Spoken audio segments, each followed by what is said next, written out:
Fun হতে attitude লাগে, চোখের দৃষ্টি লাগে। অবশেষে চলে এলো সুপারস্টার শাকিব খানের তুফান সিনেমার ট্রেলার।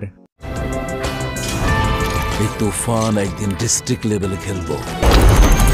আমরা বেশ কয়েকটি সিনেমায় লক্ষ্য করেছিলাম শাকিব খানের সিনেমাগুলোর ট্রেলার প্রযোজনা প্রতিষ্ঠানগুলো দিচ্ছিল না, তবে এইবার আমাদের অবাক করে দিলেন পরিচালক রায়হান রাফি এবং প্রযোজনা প্রতিষ্ঠানগুলো। এবার তারা দেখিয়ে দিলেন ট্রেলার।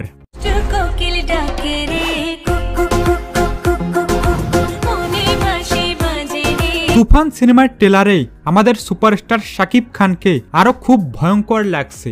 আমার কোনো মানুষ ভালো লাগে না, কিন্তু তোমারই ভালো লাগছে, কারণ তুমি পরি। এমন ট্রেলার দেখার পর খুব ভালোভাবেই পরিষ্কার হয়ে গেল দর্শকরা তুফানের জন্য অপেক্ষা করছে। সিনেমা হল হয়ে যাবে হাউসফুল। বডি দিয়ে খেলে তুফানের সঙ্গে জেতা যাবে না, খেলতে হবে মাথা দিয়ে। সুযোগ পাই তুফানকে খেয়ে দেবো স্যার। আমাদের বাংলা সিনেমার এমন ট্রেলার দেখার পর আর কোনো দর্শকরাই ঘরে বসে থাকতে পারবে না, ছুটে চলে যাবে সিনেমা হলে।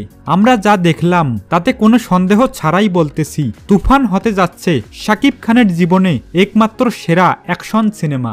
এরপর আরো আমরা ভালো কিছু আশা করতে পারি। পোষ মানে না, পোষ মানা।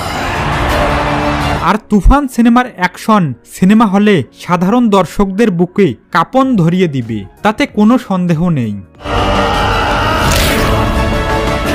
কি চাও তুমি? তো বন্ধুরা, এ নিয়ে আপনাদের কি মতামত সেটা অবশ্যই কমেন্ট করে জানাবেন এবং ভিডিও ভালো লাগলে সাপোর্ট দিয়ে আমাদের পাশেই থাকবেন। ধন্যবাদ সবাইকে।